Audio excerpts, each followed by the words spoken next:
Assalamu alaikum, I'm Aisha and you're watching Samaa News. Here are today's headlines.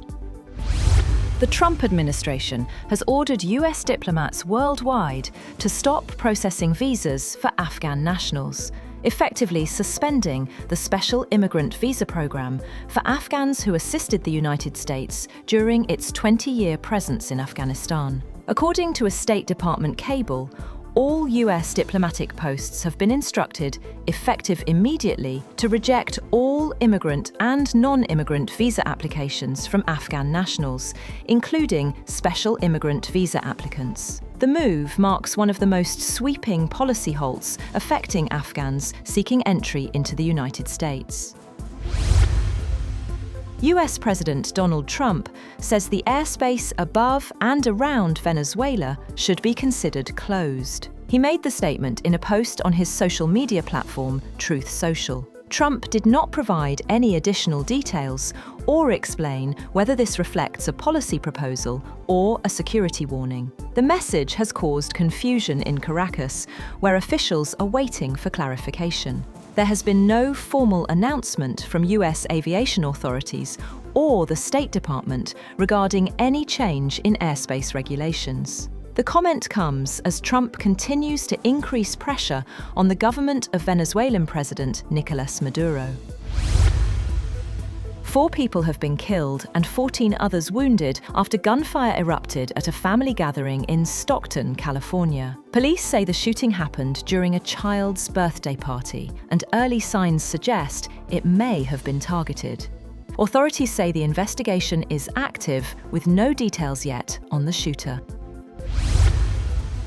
Benjamin Netanyahu has asked Israeli president for a pardon in his years-long corruption trial, saying the criminal case is harming his ability to govern. Netanyahu denies all charges of bribery, fraud, and breach of trust.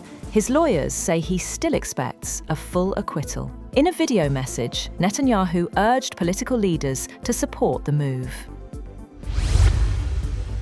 Meanwhile, Israel's opposition leader Yair Lapid has urged President Isaac Herzog to reject Netanyahu's request for a pardon unless he admits guilt, shows remorse, and retires from politics. Similar sentiments were shared by Israelis in Jerusalem, with some insisting accountability must come first and that he should not be allowed to get off scot-free.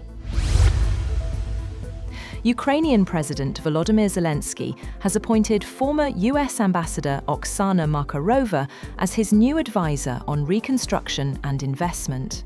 Zelensky said the role will support Ukraine's long-term goal of rebuilding after the war and restoring normal economic development, alongside the ongoing effort to defend the country.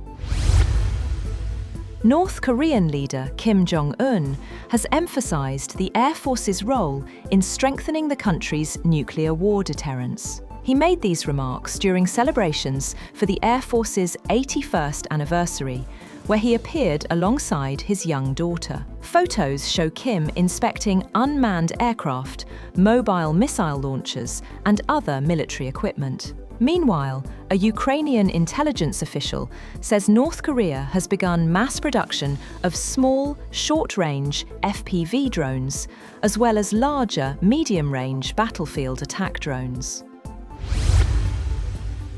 More than 600 people have been killed across Indonesia, Thailand and Malaysia after a rare tropical storm triggered widespread floods and landslides. Indonesia reported the highest toll at 435, with helicopters delivering aid to cut-off areas. Nearly 4 million people have been affected across the region, while Malaysia has lifted storm warnings as conditions begin to clear. Over in Sri Lanka, authorities have declared a state of public emergency as the death toll from cyclone Ditwah climbs to 159, with more than 200 people still missing. Officials say nearly 834,000 people have been affected nationwide, with hundreds of safety centres now operating to shelter evacuees.